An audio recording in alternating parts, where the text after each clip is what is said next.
오늘은 한국 동학에 대해서 소개를 해드릴게요. 저는 이제 여러분들이 이 천리교를 믿고 계시기 때문에 여러분들이 어떻게 보면 한국 사람이기도 하고 또 어떻게 보면 일본의 문화를 아주 듬뿍 받아들이는 분들이기도 하고 그래서 말씀드리기가 좀 애매모호한데 한국 사람들한테 동학이란 무엇인가 설명하는 것도 아니고 그래도 일본 사람들한테 설명한 것도 아니고 근데 오늘은 여러분들이 일본의 문화에 흠뻑 젖어 있는 분들이라고 생각을 하고 여러분들 입장에서 이 한국 사람들 좀 멀리 떨어져서 동학이란 무엇일까 저도 생각하면서 강의를 하려고 합니다. 이 동학이라고 하는 것은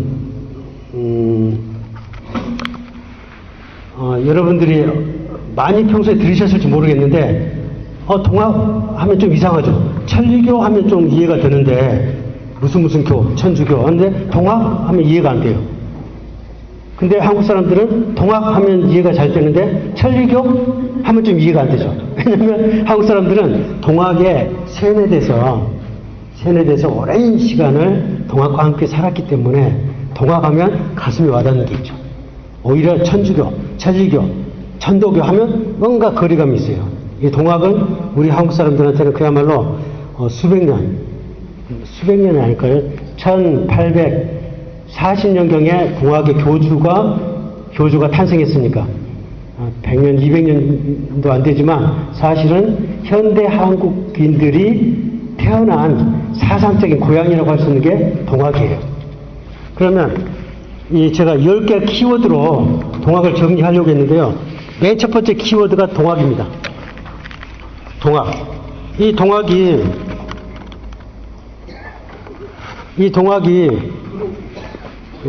예전에 가운데 갑니다. 이 동학이 왜 동학이냐? 먼저 동학이면 서학이 있겠죠. 서학을 염두에 두고 동학을 이름을 지은 거예요. 최재우가, 교조가. 서학이라고 하는 것은 1800년대에 서쪽에서 들어온 천주교, 그리고 서쪽에서 들어온 서양 문물, 서양 과학을 다 합해가지고 서학이라고 했어요. 그 모든 서학에 대응해서 우리 동쪽에서 나온 종교다 해가지고 동학이라고 한 거예요. 그러니까 이 동학의 스케일이라는 것은 엄청나게 크죠. 여러분들이 이 천리교 교조님이 천리교를 만들었는데 이 나카야마 미키 교조가 생각했던 그런 것보다는 이 최재우가 생각했던 스케일은 더 커요. 서양의 모든 문물에 대항해서 동학을 만들 거예요. 이름을 칠 때. 그리고 또 한 가지는 이 학자, 동학의 학자가 동교가 아니라 학이라고 붙인 것은 머릿속에는 유학이라는 게 있어요. 유학에 대응한 동학이에요. 유학은 뭐예요? 조선시대에 과거 시험 볼 때에 유학 공부를 했죠? 선비들이. 그 유학, 공자, 맹자가 만든 유학. 중국의 그 주류 사상으로 수천 년 동안 중국을 지배하고 우리나라에 영향을 미친 유학. 그 유학을 바꿀 수 있는 동학. 그러니까 유학을 대신해서 만든 게 동학이에요. 그러니까 스케일이 엄청나게 큰 거예요. 여러분들이 천리교를 이렇게 이제 동학을 염두에 두고 리폼을 할 때에는 한국 사람들이 가지고 있는 약간 조금 제가 비꼬는 말을 하겠습니다. 약간 과대망상적인 그런 부분을 집어넣어야 돼요. 한국 사람들이 왜 그렇게 스케일이 커졌냐 하는 것은 중국 옆에 있어가지고 중국의 거대한 스케일을 보면서 한국의 지식인들이 유교 공부를 하고 했기 때문에 머릿속에는 스케일이 굉장히 커요. 비록 조그만 나라지만 현대에 와서 현대 지식인들도 아주 조그만 분단국가지만 이 사람들 머릿속에는 스케일이 상당히 커요. 요새 젊은 사람들도 어쩐지 모르게 다른 나라 사람들한테 볼 수 없는 약간 그런 것들이 있어요. 한국 사람들한테. 그렇기 때문에 천리교 안에서 여러분들이 보여줄 것은 뭐냐면 천리교도 스케일이 굉장히 크다. 그런 것을 뭔가 설명 안에 넣어줘야 돼요. 그래야 한국 사람들을 만족시킬 수가 있어요. 그래서 최재우가 이런 말을 했어요. 경전 안에 내가 동에서 나서, 동이란 것은 조선이에요.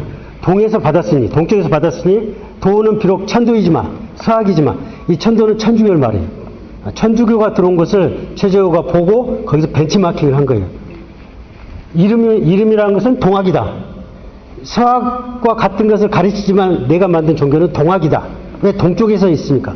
그리고 땅이 동서로 나누어지는데 어떻게 서쪽을 동이라고 동쪽이라고 하고 동쪽을 어찌 서학이라고 하겠냐.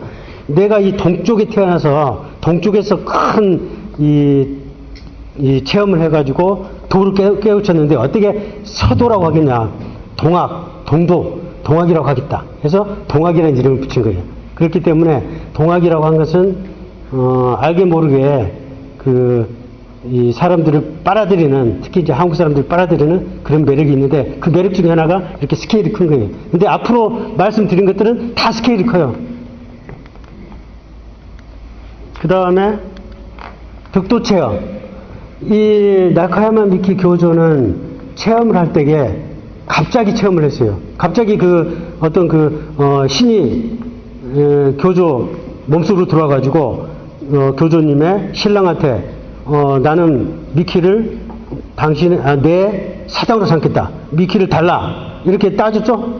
그게 여러분이 신앙하는 교조님의 신비 체험이에요. 근데 교조님이 그런 준비를 한 게 아니에요. 그냥 우연히 어떤 무당이 신대를 잡는 무당이 안 와가지고 잡았는데 갑자기 내려온 거예요. 근데 이 최재호는 그게 아니에요. 최재호는 자기가 계획적으로 체험을 하려고 노력했어요. 산속에 들어가서 막 무릎 꿇고 막 49일 기도를 하고 도를 깨우쳐달라. 득도를 하게 해달라. 했는데 자기 집에 어느 날 4월 5일 날 봄에 조카의 생일날 생일잔치 갔다가 거기서 갑자기 쓰러진 거예요. 아마도 생일잔치 때 뭔가 잘못 먹었지 않았을까. 갑자기 쓰러져가지고 정신을 잃었어요.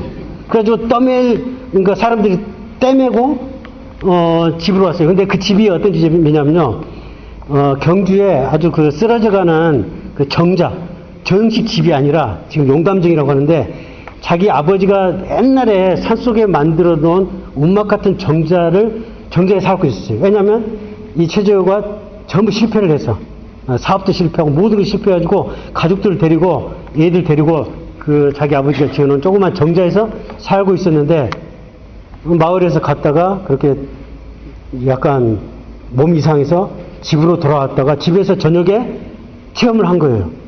그때 체험이 득도 체험이라고 해요. 득도. 도를 깨닫는 체험. 이렇게 이름을 지었어요. 그러면 거기서 핵심적인 내용만 보시면요. 신이 갑자기 나타나가지고 그러니까 최재호가 신이 나타나가지고 말을 거니까 당신 누구요? 신이한테 그랬어요. 그러니까 신이 너는 상제도 몰라보냐 이렇게 이야기를 하고 그 다음에 왜 저한테 나타나신 겁니까? 했더니 그 신이 말하기를 나도 역시 너처럼 성공을 하지 못했다. 공이 없어서 너를 내 대신 세상에 보내서 사람들한테 내가 가르치는 법을 가르치게 할 것이니 의심하지 말아라. 내가 너를 통해서 내 사업을 성공시키겠다. 이런 거예요. 그래서 최재호가 그러면 서도 서양의 천주교를 가지고 저를 정교를 시킬 겁니까? 그 당시 천주교가 굉장히 유행하기 시작했거든요. 그랬더니 신이 아니다. 나한테는 영부가 있는데 그 이름은 선약이고 그 형상은 태극이다.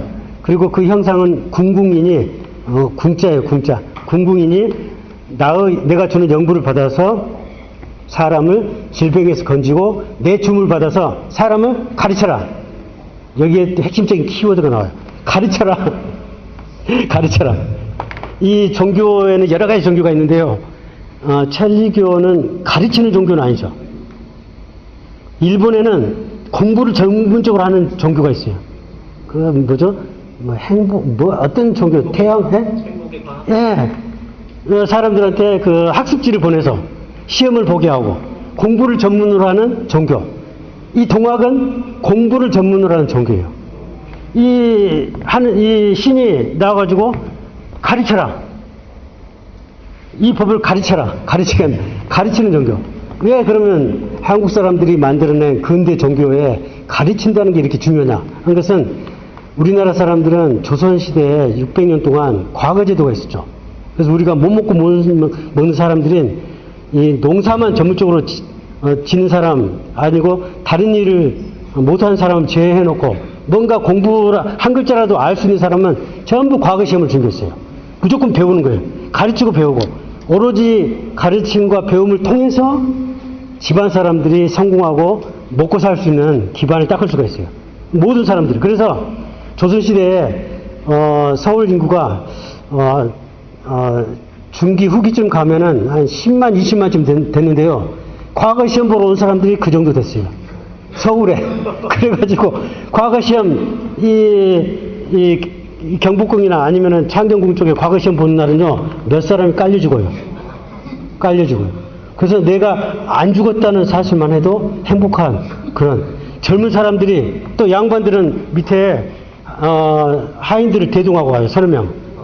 그래가지고 하인들이 막 내 힘으로 밀어제끼고 들어가는데 예 그래가지고 과거 시험을 봐요. 그러니까 요즘으로 말하자면 서울 인구가 1000만 명인가요?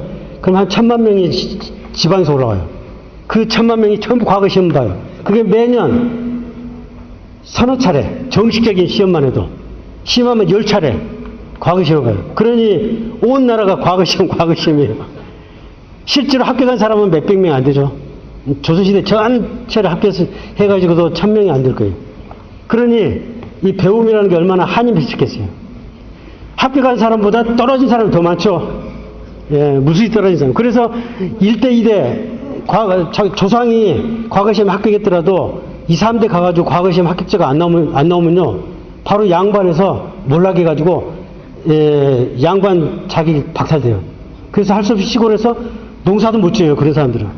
그래서 조선시대 말에는 어떻게 살았냐. 그런 사람들이 다른 사람 등쳐먹고 사기치고 이 최재우 이 양반도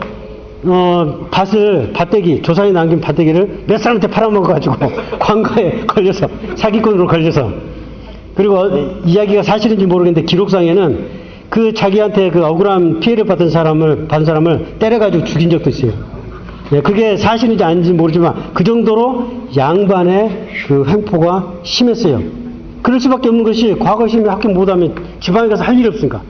그러니까 높은 데 앉아가지고 지나가는 상놈들 중에 돈 잘 벌 만한 사람 있으면 불러서 때리잖아요. 그런 게 조선시대 사회였어요. 그렇기 때문에 가르쳐라, 배우자, 이게 현대 한국 사람들 머릿속에도 잔뜩 들어있어요. 못 배우면 집안이 망하는 걸로 생각하죠. 그래서 여러분의 종교도 천리교도 가능하면 배우는 종교로 조금씩 바꿔서 거기에 배울 게 많죠. 배우는 종교. 그래서 여기 들어오면 많은 걸 배울 수 있다. 인생에 대해서, 학문에 대해서, 현대 과학 모든 걸 배울 수 있다. 배움의 종교로 만들어가는 것이 한국 사람들을 사로잡는 한 가지 방법이죠.